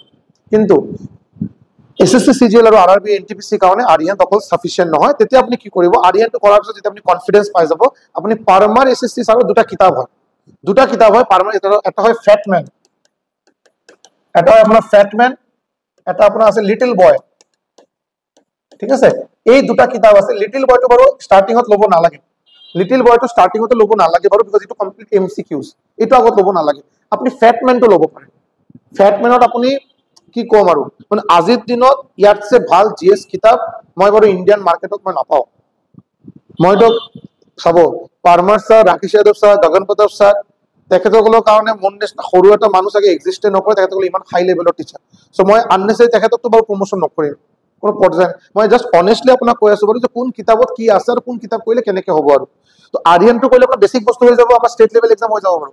বাট ফেটমেন যদি আপুনি কৰে, আৰিহান্ত কৰাৰ পিছত ফেটমেন যদি কৰে, আপুনি মানে কি ক'ম, এইটো আপুনি ইণ্ডিয়াৰ যিকোনো one day exam, civil service মই কেতিয়াও কোৱা নাই বাৰু, one day exam, SSC CGL, CHSL, SSC GD, RRB NTPC, RRB group D, RRB JE, যি পাৰ্টিকুলাৰ এক্সামত জিএছ আপোনাৰ প্ৰয়োজন, মানে history, polity, geography, economics, science, এইবিলাক প্ৰয়োজন, আপোনাৰ মোৰ দেন এনাফ, ইয়াৰ বাহিৰত কোনো কুৱেশ্যন আহিবই নোৱাৰে, মই 100% গেৰেণ্টি। ছাৰ ফেটমেনটো শেষ কৰিব পাৰিম নে? ফেটমেন সঁচাকে ফেট, মোৰ নিচিনা ফেট, আৰু অলপ শকত এটা কিতাপ, আৰু শেষ কৰোঁতে টাইম লাগিব, আৰু শেষ কৰাটো ডাঙৰ কথা নহয়, আপুনি পঢ়িব যেতিয়া পাহৰি যাব, আকৌ পাহৰি যাবই। আৰু যদি আপুনি ভালকে পঢ়া শুনা কৰে, পাহৰি যাব যে এইটো বাৰু part and parcel of life. मैं पढ़ाई कर रहा हूं और मैं किसी चीज को नहीं भूल रहा हूं, इसका दो ही हो सकता है, इसका दो ही आपका कारण हो सकता है, या तो मैं खुद भगवान हो, या तो मैं बिना पढ़ाई किए मैं बोल रहा हूं कि मैं पढ़ाई कर रहा हूं। अगर आप जेन्युइनली पढ़ाई कर रहे हैं, ये भूलना, चीज को भूल जाना, फिर से उसको रिवाइज करना, फिर से भूल जाना, ये बहुत नॉर्मल है। ये आप ऐसे मत छोटे कि मैं सर मेरा दिमाग बहुत खराब है, मैं सब चीज को याद नहीं रख सकता, सब এটা বস্তু বাৰে বাৰে পঢ়িব লাগে নহয়, এইটো বাৰু সব, এইটো বাৰু কমন ফৰ এভৰিথিং, সবৰ কাৰণে এইটো কমন, ঠিক আছে। কিন্তু ধৈৰ্য মেইনটেইন কৰি আপুনি কিমান বাৰ এইটো ৰিভাইজ কৰিব সেইটো বেছি মেটাৰ কৰে। ক্লিয়াৰ? সো জিএস হৈ গ'ল, এই হৈ গ'ল। আৰু থাকিলে আপোনাৰ ৰিজনিং। ৰিজনিং বাৰু মই কেতিয়াও কোনো কিতাপ ফলো কৰা নাই, অনেষ্টলি স্পিকিং। ৰিজনিং মই নিজৰ নোট মই নিজে বনাইছিলো। আৰু এটা পাৰ্টিকুলাৰ সোৰ্স কোৱাটো চাগে ভুল হ'ব। অবভিয়াছলি মই যেনেকৈ সদায় কৈ থাকো, আড্ডা 247 এর সৌৰভ সিং স্যাৰ বুলি এজন আছিল, আছিল নহয়, আছে বাৰু, আছে বাৰু। সো তেখেতৰ মই ভিডিঅ' চাইছিলো। ইয়াৰ বাহিৰত মানুহ অকলে এজন নহয় বাৰু, মই বেলেগ বেলেগ টিচাৰৰ ভিডিঅ' চাইছো আৰু নিজৰ নোট নিজে বনাইছো, প্ৰিভিয়াছ ইয়াৰ কোশ্চেন ৰেফাৰ কৰি, প্ৰিভিয়াছ ইয়াৰ কোশ্চেনত কোন টপিকৰ পৰা বেছি কোশ্চেন আহে, কি টাইপ অফ কোশ্চেন আহে, এইটো চাই পিনে বেলেগ বেলেগ টিচাৰ ভিডিঅ' চাই পিনে মই বনাইছিলো, ঠিক আছে। সো ৰিজনিঙৰ কাৰণে মই কোনো কিতাপ ফলো কৰা নাই, আজিও বাৰু মই কোনো ষ্টুডেণ্টক কিতাপ ফলো কৰিব নকওঁ বাৰু। মই যিটো ইমানখিনি নোট মই ষ্টুডেণ্টক দি আছো বাৰু, পেইড বেচত দি আছো, এইটো ৰিজনিঙৰ কাৰণে মোৰ দেন সাফিচিয়েণ্ট, মোৰ দেন সাফিচিয়েণ্ট। মেথছ মই অবভিয়াছলি মই যেতিয়া পেইড বেচত মই ক্লাছ কৰাই আছো, এইটো বাৰু মই নহয় বাৰু, যিকোনো টিচাৰে কৰাব, মই যেতিয়া পেইড বেচত মই ষ্টুডেণ্টক মই পঢ়াম বাৰু, সো মই অকল এটা কিতাপৰ পৰা যদি মই ৰেফাৰ কৰোঁ তেতিয়া কোনো বস্তুখিনি কমপ্লিট নহ'ব। সো মই মেথছ পঢ়াই আছো, মোৰ নিজৰ লগত ৰাকেশ যাদৱ ছাৰৰ কিতাপ আছে, আদিত্য ৰঞ্জন ছাৰৰ কিতাপ আছে, গগন প্ৰতাপ ছাৰৰ কিতাপ আছে, ভূতেশ ছাৰৰ কিতাপ আছে, পিনাকেলৰ কিতাপ আছে। সো গোটেইকেইটা কিতাপ লিয়াৰ লগতো কিৰণ পাব্লিকেশ্যনৰ কিতাপটো হ'বই লাগিব, তাতে কোনো ডাউটে নাই। কিৰণ পাব্লিকেশ্যন যদি আপুনি প্ৰিভিয়াছ ইয়াৰ কোশ্চেন নকৰে, কিৰণ পাব্লিকেশ্যনো পঢ়া, তেতিয়া তাৰ প্ৰিপাৰেশ্যনে নহ'ল, হয়নে? সো গোটেইকেইটা কিতাপ মিলাই পিনে মই যিটো নোট ষ্টুডেণ্টক দিওঁ, আৰু মই যিবিলাক কোশ্চেন ষ্টুডেণ্টক কৰাই আছো, মই সাপোজ মই এক্সাম্পল দিওঁ, মই যদি এছএছচি ৰেলৱে ষ্টুডেণ্টক অফলাইন ক্লাছ কৰাওঁ, পাৰ্চেণ্টেজ চাপ্টাৰ মোটামুটি মোৰ 105টা কোশ্চেন আছে চাগে, মোৰ শ্বিটত 105 কোশ্চেন আছে আজিৰ দিনত। এইটো বাৰু মই প্ৰতি বছৰ আপডেট কৰোঁ, নতুন নতুন কোশ্চেন আহি থাকে বাৰু, এইটো মই তাতে সোমাই থাকো, এইটো লাহে লাহে এইটো আৰু অলপ কি হ'ব বাৰু। সো 105টা কোশ্চেন কৰাটো ডাঙৰ কথা নহয়, মই তাতে বাৰু মোটামুটি 30টা 40টা টাইপ অফ কোশ্চেন কৰাওঁ, সেইটো ইম্পৰ্টেণ্ট কথা, বুজি পালেনে? সো আপোনালোকে নিজে এইটো প্ৰিপেয়াৰ কৰিব পাৰিব, ডাঙৰ কথা নহয়। অলপ ৰিচাৰ্চ কৰিব, কিতাপ লগত থাকিব থকাটো ইম্পৰ্টেণ্ট, বেলেগ বেলেগ ইউটিউব চেনেলৰ পৰা ভালকে ৰিচাৰ্চ কৰি কোন কোন কিতাপৰ পৰা কেনেকে পঢ়ে সেইটো অলপ চাই পিনে নিশ্চয়কৈ কৰিব পাৰে। সো কিতাপ কেইটাৰ কথা কোৱা হ'ল। नेक्स्ट आओगे अपनी प्रायोरिटी ऑफ सब्जेक्ट। अपना सब्जेक्ट में बहुत किया कन्फ्यूजन, सर कौन सा सब्जेक्ट पहले करें कौन सा बाद में करें। देखिए करना तो आपको सब पड़ेगा, मैं अपनी मैथ्सो करिब, रिजनिंगो करिब, जीएसओ करिब, करिबই লাগিব, তাতে কোনো সন্দেহ নাই। বাট মই এটা কথা কম, আগতে এটা কথা অলপ ডিমোটিভেটিং সাউন্ড কৰিব পাৰে কথাখিনি, আপোনালোকে অলপ বেয়াও পাব পাৰে, বাট যেটো সত্য মই এইটোৱে ক'ব বিচাৰো, যিসকলে বাৰু আজিলৈকে কিতাপ প্ৰিপেয়াৰ কৰা নাই, আজিলৈকে ৰেলৱে এক্সামত কি আহে মই কেতিয়াও কিতাপ খুলি কেতিয়াও চোৱাই নাই, তেখেতসকলে নোটিফিকেশন ওলাইছে, এতিয়া ফৰ্ম ফিল আপ কৰাৰ পিছত তেখেতসকলে ফাৰ্ষ্ট টাইম প্ৰিপেয়াৰ কৰিব, আৰু এই নেক্সট 3 মাহ 4 মাহৰ ভিতৰত আৰআৰবি এনটিপিসি যে এক্সাম হ'বলৈ গৈ আছে, এই এক্সাম আপুনি ক্লিয়াৰ কৰিব, ক্ৰেক কৰিব, এটোৰ আশা চাগে 1%, 1%ৰ বেছি নহয়, 99% চান্স আপুনি ফেল কৰিব। বিকজ আৰআৰবি এনটিপিসি এসএসসি সিজিএলৰ নিচিনা এক্সামৰ প্ৰিপাৰেচন এটো 2 মাহ 3 মাহ প্ৰিপাৰেচনে নহয়, minimum 8 month, minimum 7 to 8 month minimum. যদি আপুনি ভালকে প্ৰিপেয়াৰ কৰে, আপুনি এক মাল্টি ট্যালেন্টেড, আপোনাৰ বাৰু বহুত বেছি ট্যালেন্টেড, তেতিয়া চাগে 4 মাহ 5 মাহ হৈ যাব। বাট আপুনি যদি নৰ্মাল ষ্টুডেন্ট হয় মোৰ নিচিনা, আপনি যদি daily on an consistent basis 5 ঘন্টা 6 ঘন্টাকে দি আছে, আপনার মিনিমাম আপনার 7 মাহ পৰা 8 মাহ নিশ্চয়কে লাগিব। সো এতিয়া কথা হ'ল যে স্যার আপনি ইমানখিনি কোৱাৰ পিছত এতিয়া কৈ আছে যে আমি কৰিব নোৱাৰো, তেতিয়া আৰু আপোনাৰ ভিডিঅটো চাই কি লাভ। চাব, এটো না কোনো স্প্ৰিন্ট নহয়, স্প্ৰিন্ট নহয় যে আপনি 300 মিটাৰ ৰেস আছে ৰানিং কৰিলে হ'ল, নহয়, এটো এটা ম্যাৰাথন। আপনি আজিৰ পৰা যদি প্ৰিপাৰেচন স্টাৰ্ট কৰে, আপনি যদি নিজক যদি 1 বছৰ টাইম যদি দিয়ে, 10 মাহ 1 বছৰ ধুনীয়াকে প্ৰিপেয়াৰ কৰে, এই গোটেইখিনি ওকেশন স্যাক্ৰিফাইস কৰি নিজৰ লাইফৰ বহুত এক্সাইটমেন্ট এন্টাৰটেইনমেন্ট স্যাক্ৰিফাইস কৰি ধুনীয়াকে প্ৰিপেয়াৰ কৰে, তেতিয়া যেতিয়া নেক্সট আৰআৰবি এনটিপিসি নেক্সট বছৰ আকৌ ওলাব, হেতুৰ কাৰণে আপুনি প্ৰিপেয়াৰ্ড থাকিব আৰু বহুতৰ পৰা বহুত আগত থাকিব। আৰআৰবি ৰেলৱে এক্সামৰ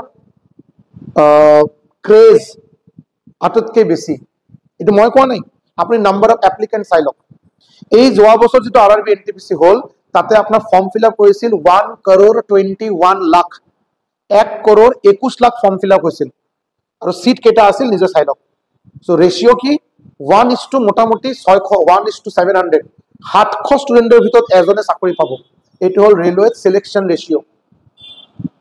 बाप रे बाप सर, ये पहले क्यों नहीं बोले आप? रेलवे का कभी प्रिपेयर करेंगे नहीं, 700 में कोई एक स्टूडेंट होगा और वो मैं होऊंगा, ये तो संभव ही नहीं है। क्यों संभव नहीं है? क्यों संभव नहीं है? पूरा बात तो सुनिए। एक करोड़ बेसि स्टूडेंट फर्म फिल আপ কৰিব বাৰু, एग्जाम দিয়ে কেইজন? মোটামুটি 10-15 লাখ এক্সাম দিবই না যায় বাৰু, কমে কলো চাগে 20 লাখ স্টুডেন্ট এক্সাম দিব কেতিয়াও যোৱা নাই। জাস্ট ইয়াক চাই ফৰ্ম ফিল আপ কৰিলে, ইয়াক চাই ফৰ্ম ফিল আপ কৰিলে, মোৰ ফ্ৰেণ্ডে ফৰ্ম ফিল আপ কৰিছে, মই ফৰ্ম ফিল আপ কৰিম, এক্সাম দিয়াৰ সময়ত আজি নাযাওঁ, আজি জ্বৰ লাগি আছে, আজি গাটো অলপ বেয়া, আজি এক্সাম দিব নাযাওঁ, হৈ গ'ল। এনেকে আপুনি মোটামুটি 20 লাখ স্টুডেন্ট পাব, হৈ গ'ল, আউট হৈ গ'ল। এতিয়া এই যে বাকি যে 1 কৰোৰৰ ভিতৰত 20 লাখ আউট, 1 কৰোৰ 20 লাখৰ ভিতৰত 20 লাখ আউট হৈ গ'ল, থাকিল কিমান? 1 কৰোৰ। এই 1 কৰোৰৰ ভিতৰত মোটামুটি 60 to 70 lakh, 60 lakh to 70 lakh student অকল ৰেলৰ চাকৰি ভাল, ৰেলৰ, মোৰ দেউতাই কৈছে, মোৰ ককাই কৈছে, ৰেলৰ চাকৰি ভাল, সেন্ট্ৰাল গভৰ্নমেন্ট এমপ্লয়ি, ফেসিলিটি বহুত বেশি, দৰমহা বহুত ভাল, ৰেলৰ চাকৰি ভাল, এই কাৰণে ফৰ্ম ফিল আপ কৰিলো আৰু লগতে প্ৰিপাৰেচন কেইদিন কৰিলো, 2 মাহ প্ৰিপাৰেচন কৰিলো। কেতিয়াৰ পৰা ষ্টাৰ্ট কৰিছো প্ৰিপাৰেচন? নোটিফিকেশন ষ্টাৰ্ট হোৱাৰ পিছত প্ৰিপাৰেচন ষ্টাৰ্ট কৰিছো। তেতিয়ালৈকে এই কেইজন, এই যে 60 লাখ স্টুডেন্ট, এইটো আপোনাৰ কম্পিটিশনতে নাহে। বিকজ যেটো মই কলো, নোটিফিকেশন ওলোৱাৰ পিছত প্ৰিপাৰেচন কৰি মই চাকৰি ক্লিয়াৰ কৰিম, এইটোৰ সংখ্যা, এইটো সম্ভৱে নহয়। এইটো বাৰু 1% বুলি মই কলো, 1 এক্সেপশন হলে পাব, আদাৰওয়াইজ সম্ভৱ নহয়। তো এই 60 লাখ কোনো কম্পিটিশনৰ কোনো ভাগিদাৰ নহয়, ওলাই গ'ল। বাকি 40 লাখৰ ভিতৰত আকৌ বহুতৰে বাৰু বেলেগ বেলেগ সাবজেক্টৰ ওপৰত ষ্ট্ৰেংথ আৰু উইকনেছ থাকে। কোনে বাৰু এই সাবজেক্টত ষ্ট্ৰং, কোনে বাৰু এই সাবজেক্টত ষ্ট্ৰং, এই সাবজেক্টত ষ্ট্ৰং কৰিবই পৰা নাই, ম্যাথছ বাৰু ভালকে কৰিবই পৰা নাই, এনেকে পাব মোটামুটি আপুনি বাৰু 30 লাখ, 40 লাখৰ ভিতৰত 30 লাখ বাৰু এনেকে স্টুडेंट পাবো যিসকলে বাৰু ক'ব सर मैं जीएस मेरे से नहीं होता, मैं বাৰু साइंस का स्टूडेंट हूँ, जीएस मेरे से नहीं होता, ऐसा स्टूडेंट आपको मिलेगा। मैं सर हिस्ट्री में मेरा ऑनर्स है, मेरे से मैथ्स नहीं होता, ऐसा स्टूडेंट आपको मिलेगा। तो ऐसा स्टूडेंट आपको घूम फिर के निकल जाएगा 30 लाख, रह जाएगा 10 लाख। ये 10 लाख के अंदर आपका होगा प्रिपरेशन, कॉम्पिटिशन। এই যে 10 লাখ থাকবে, ইয়ার মধ্যে থাকবে মেইন কম্পিটিশন। এতিয়া চাব, এই যে 10 লাখ, এই যে 10 লাখৰ ভিতৰত আপুনি ম্যাক্সিমাম পাব বিহাৰ আৰু ইউপি ল। মই এটা কোশ্চেন লৈ আহিছো বাৰু, এটা বাৰু মই এতিয়া আজি ডিসকাস নকৰো বাৰু, নেক্সট মই ডিসকাস কৰিম যে আমাৰ অসমৰ ল'ৰা ছোৱালী কিয় চাকৰি, সেন্ট্ৰাল গভৰ্নমেন্ট চাকৰি কিয় বেছি ক্ৰ্যাক কৰিব নোৱাৰে। ইউপি বিহাৰ ওয়েস্ট বেংগলৰ পৰা তো বহুত বেছি স্টুডেন্টে পাই আছে, এটা বাৰু মোৰ কোৱা কথা নহয়। আপুনি লিষ্ট যেতিয়া ওলাব, সিলেক্টেড ক্যান্ডিডেটৰ লিষ্ট ওলাব, তাৰপৰ আপনি চাই লওকচোন যে কোন স্টুডেন্টে কোন স্টেটৰ পৰা বিলং কৰে। তাতে আপনি north east state, north east বাকি আপনি মণিপুৰ, মেঘালয়, মিজোৰাম, নাগাল্যান্ড বাদ দিয়ক, বিকজ তেখেতসকলে চাগে ইমান টেক পাৰ্টে নকৰে, ইমান টেক পাৰ্ট চাগে নকৰে। আৰু আপুনি আমাৰ অসমৰ পৰা কম্পেৰেটিভলি বহুত বেছি ল'ৰা ছোৱালী টেক পাৰ্ট কৰে। মই এই কাৰণে দিছো, why the number of aspirant নহয়, successful aspirant অসমৰ পৰা बहुत कम compare to Bihar, UP, West Bengal. क्यों क्यों कम पाए ना? क्यों? बिकॉज अगर आप कोई बिहार या यूपी का कोई एस्पिरेंट, गरीब घर का कोई लड़का प्रिपरेशन कर रहा है, बिहार से हो सकता है, यूपी का हो सकता है। मैं कथा कि हिंदी को ऐसा, मैं ये वाला जगह में हिंदी में इसलिए बोल रहा हूँ ताकि अगर मैं कुछ गलत बोल रहा हूँ तो कोई अगर बिहार यूपी का लड़का कोई देखेगा, क्योंकि मेरा स्टूडेंट वेस्ट बंगाल में भी है, बिहार में भी है, यूपी में भी है। मेरा जो मेरे कॉलीग है, रेलवे में काम करने वाला कॉलीग है, मोस्टली बिहार यूपी से बिलोंग करते हैं। तो मैं अगर झूठ बोल रहा हूँ, वो मेरे कमेंट में आके मुझे बोले कि मैं झूठ बोल रहा हूँ। तो बिहार यूपी का लड़का को अगर वो गरीब घर से बिलोंग करता है और अगर वो सरकारी नौकरी का प्रिपरेशन कर रहा है, मैं बोल रहा सिर्फ सरकारी नौकरी में, रेल का नहीं बोल रहा हूँ, तो बिहार यूपी का लड़का प्रिपेयर कर रहा है, कोई सरकारी नौकरी का प्रिपेयर कर रहा है, उसमें ज्यादातर आपको मिलेगा रेलवे के लिए प्रिपेयर कर रहा है। क्यों? बिकॉज उन लोगों का, बिहार यूपी का जो स्टूडेंट आते हैं, जो लोग हिंदी बैकग्राउंड से है, हिंदी मीडियम में पढ़ाई किए हैं, वो लोग का इंग्लिश थोड़ा कमजोर रहता है, इंग्लिश वाला वीक थके, इसलिए वो लोग इंग्लिश वाला जो एग्जाम होता है, बैंकिंग का एग्जाम हो गया या आपका एसएससी का एग्जाम हो गया, थोड़ा कम प्रेफर करता है। इसका मतलब ये नहीं कि उसमें वो लोग बैंक पीओ नहीं होता है, इसका मतलब ये नहीं कि सीजीएल क्रैक नहीं करता है। ढेरों आपको मिलेगा, लाखों में मिलेगा बिहार यूपी का लड़का एसएससी सीजीएल क्रैक करके आपका अच्छा नौकरी कर रहा है, बैंक का पीओ बन के बैठा है, ढेरों मिलेगा। लेकिन कंपेरेटिवली देखा जाए, अगर रेशियो देखा जाए तो रेलवे का क्रेज ज्यादा है, बिकॉज इसमें इंग्लिश नहीं है, इंग्लिश तो नहीं থাকিল কি मैथ्स, जीएस और रीजनिंग। इतिया एक बिहारी लड़ा, एक बिहारी अगर लड़का का, उसका रिक्वायरमेंट बहुत कम होता है और मेहनत 1000 गुना ज्यादा कर सकता है। एक ही रूम में रहेगा, उसी में खाना पीना पढ़ना उसी में होगा और बहुत रेगुलर बेसिस पे सालों साल तक प्रिपेयर कर सकता है।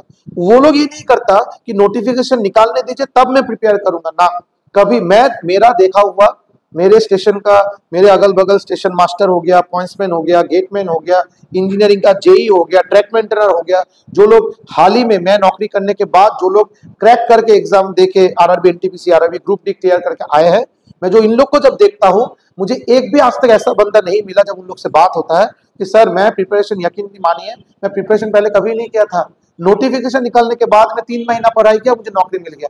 आज तक मुझे ऐसा एक भी नहीं मिला। आज लोग हमें एजो को आना है उसमें। सो प्रिपरेशन तो बड़ा दिखोलिया प्रोसेस, आपको लगा रहना पड़ेगा। नोटिफिकेशन जब निकलना होगा निकलेगा, वो आपके हाथ में नहीं है, वो सरकार के हाथ में है। वो 10,000 निकालेगा कि 20,000 निकालेगा वो लोग देखेगा, आपके हाथ में नहीं है, सरकार के हाथ में है। आपके हाथ में क्या है? ऐसी प्रिपरेशन, आपको एक ही सीट चाहिए, 10,000 निकले 20,000 निकले, जो भी नंबर ऑफ सीट निकले, आपको एक सीट चाहिए, उसके लिए आपको प्रिपरेशन करना होगा, और उस प्रिपरेशन के लिए आपको टाइम देना पड़ेगा। 2-3 महीना में तो होने वाला है नहीं। और बिहार यूपी का लड़का को मैं यही देखा, वो लोग ऐसे ही करता है, दिन रात लगे रहते, दिन रात, क्या दिन क्या रात लगे रहते। सो এনেকে যদি প্ৰিপেয়াৰ কৰক নিশ্চয়কৈ হ'ব। ক্লিয়াৰ? সো আমাৰ অসমৰ ল'ৰা ছোৱালী প্ৰিপেয়াৰ কি নকৰে বা টেলেণ্টেড নহয়? নহয়, হাইলি টেলেণ্টেড। আমাৰ অসমৰ ল'ৰা ছোৱালী highly talented, equally talented, equally talented. मेहनत কৰিব নোৱাৰে, मेहनत কৰিব জানে, কিন্তু দীঘলীয়া টাইম লোকে নকৰে, थोड़ा टाइम के लिए करते हैं।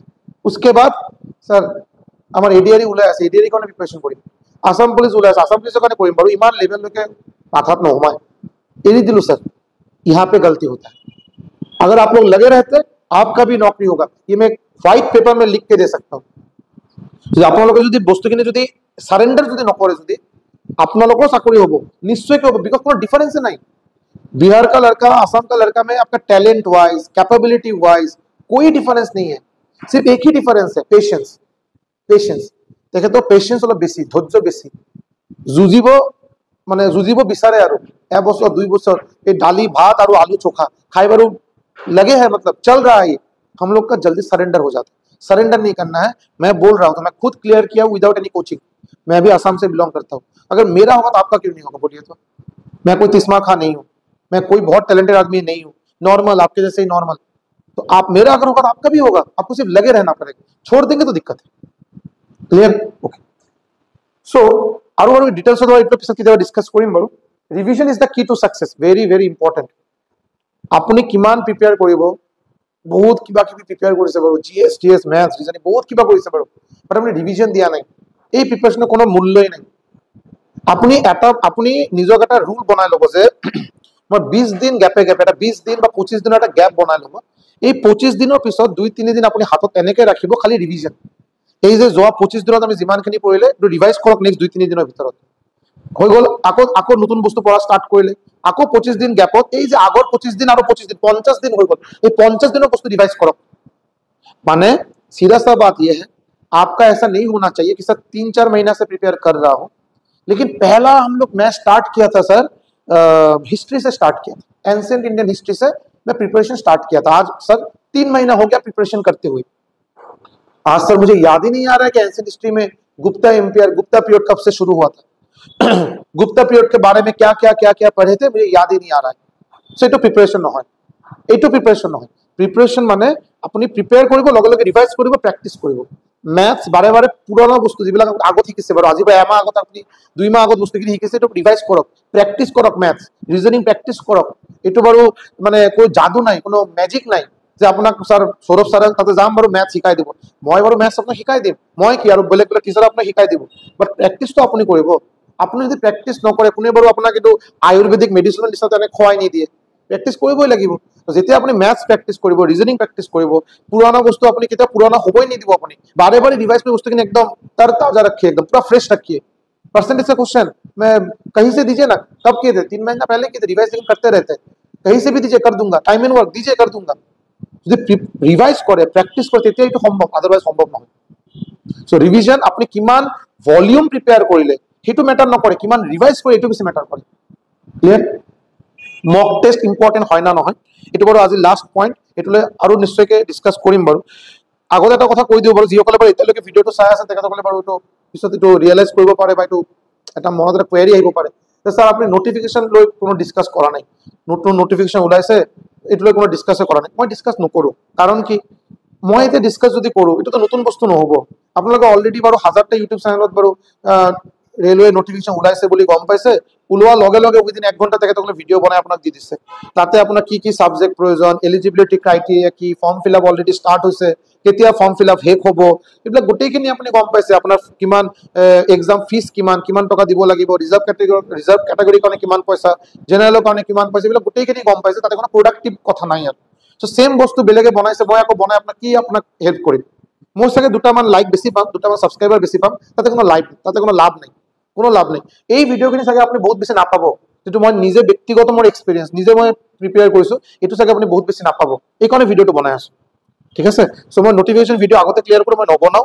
মই বনোৱাৰ কোনো ইচ্ছা নাই বাট কেনেকে ভিডিঅ' আৰু মই বনাম বিকজ আপোনাৰ যাতে ক্লিয়াৰিটি থাকে যে প্ৰিপাৰেচন कैसे करते हैं प्रिपरेशन कभी मैं जैसे मैं स्टार्टिंग में बोला preparation is not a very complicated process complicated process একেবারে নহয় সিম্পল হয় কিন্তু আমি কৰাটো ভুল কৰো আমি প্ৰিপাৰেচন কৰাৰ পদ্ধতিটো বেছি আমি কমপ্লিকেটেড বনাই লও বস্তুটো simple clear mock test preparation करना जितना इंपॉर्टेंट है चीज को इकट्ठा करना अलग अलग जगह से सोर्सेस से आप चीज को पढ़ाई कर रहे याद कर रहे हैं ये जितना इंपॉर्टेंट है उससे ज्यादा इंपॉर्टेंट रिवीजन है जो मैं ऑलरेडी बोल चुका हूं आप कितना पढ़ाई किए उससे ज्यादा इंपॉर्टेंट आप उसको कितने बार रिवाइज किए very important preparation content gathering से बेसी इंपॉर्टेंट रिवीजन से बेसी इंपॉर्टेंट मॉक टेस्ट अगर आप मॉक टेस्ट नहीं देके जाएंगे आपका वो एग्जाम क्लियर करना दिक्कत है मॉक टेस्ट केতিয়া পৰা দিম একেবাৰে স্টাৰ্টিং পৰা দিম নে নহয় মিনিমাম 5 মাহ 4 মাহৰ পৰা 5 মাহ আগতে প্ৰিপাৰেচন কৰক প্ৰিপাৰেচন কৰি মোটামুটি এটা আইডিয়া লওক যে কোন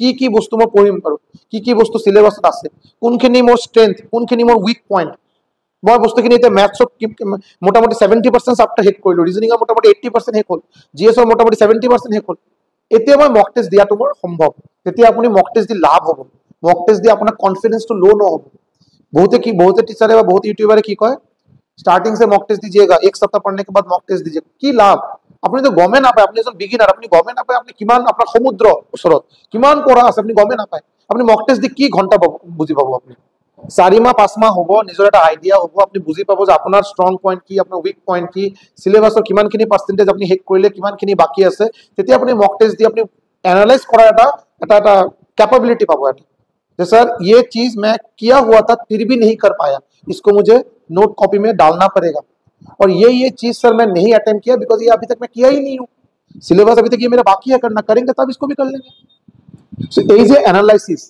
एज ए কোন পার্টিকুলার চ্যাপ্টার और কোন টপিকৰ কোশ্চেন আপনি आंसर দিব পৰা নাই এটো এনালাইজ কৰাৰ কাৰণে আপনি তো নিজৰ এটা আইডিয়া হোৱাৰ প্ৰয়োজন 70-80% হওয়াটো প্ৰয়োজন তাৰ পিছত মক টেষ্ট দিয়া স্টাৰ্ট কৰিব মক টেষ্ট দিয়াৰ বাবে অবভিয়াসলি আজিৰ দিনত যেনেকৈ ভ্যাৰাইটি অফ মক টেষ্ট ভ্যাৰাইটি মানে ভেৰিয়াস ইউটিউব চ্যানেল বেলেগ বেলেগ মক টেষ্ট দিয়ে আজিৰ দিন হিচাপে মই বাৰু টেক্সট বুক দিছিলো মই বাৰু এই সময়তে টেক্সট বুকৰ দিছিলো বাট আজিৰ দিনত টেক্সট বুক ইমান মই কি দিছিলো টেক্সট বুক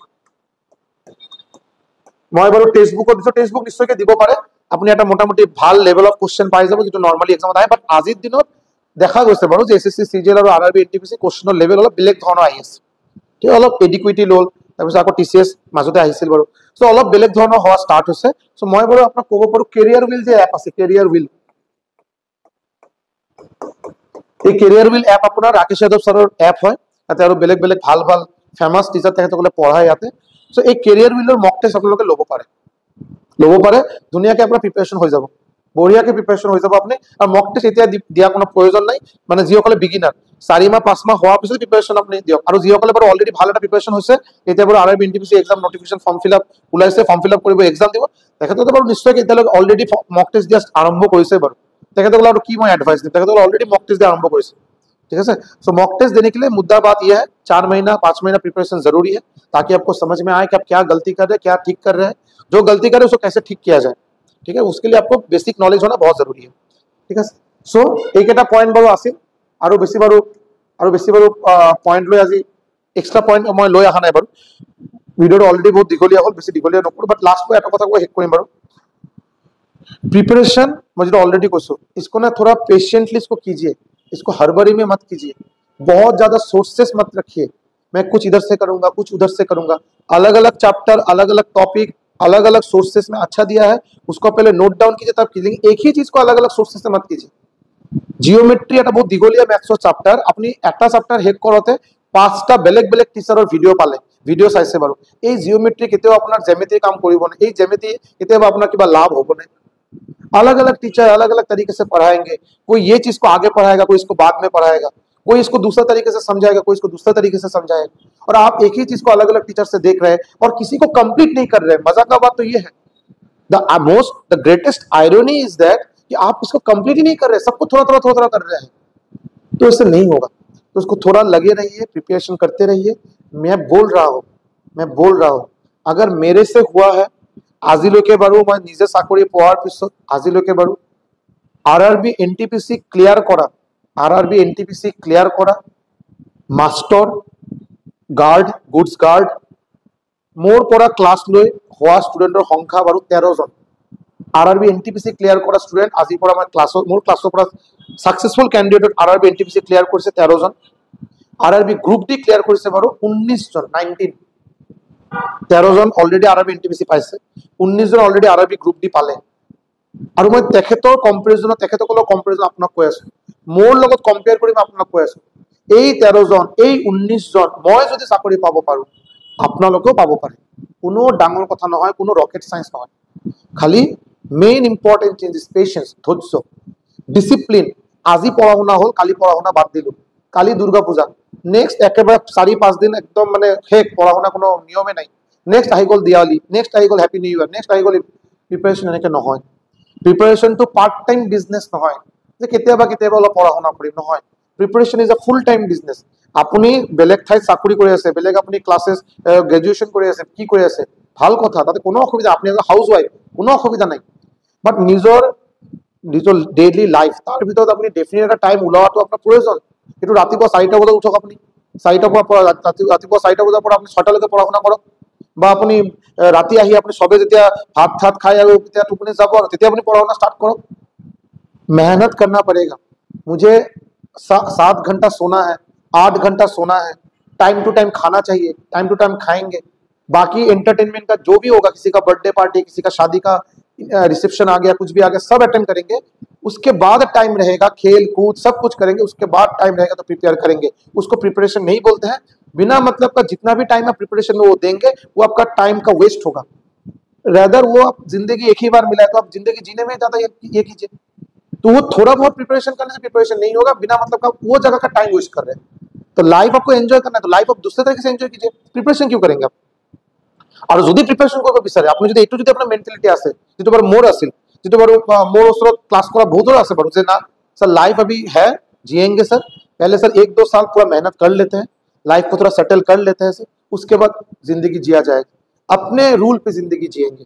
তেতিয়া বাৰু ভালকে প্ৰিপেয়াৰ কৰক, বাকি কেটা এইবিলাক বাদ দিয়ক, অলপ স্যাক্ৰিফাইস কৰক, গোটেইখিনি মিলাই একদম মানে ই কৰি তাৰ পিছত প্ৰিপাৰেচন কৰাটো কিন্তু মই ভাবো এইটো ইমান কম্পিটিশন। আজিৰ দিনত আপোনালোকৰ লাভ বেয়া, আজিৰ দিনত কম্পিটিশন লেভেলটো আপোনাক চাওকচোন, এই কম্পিটিশন আপোনালোকে যদি নৰ্মালি এনেকে কৰে কেতিয়াবা হ'ব নেকি।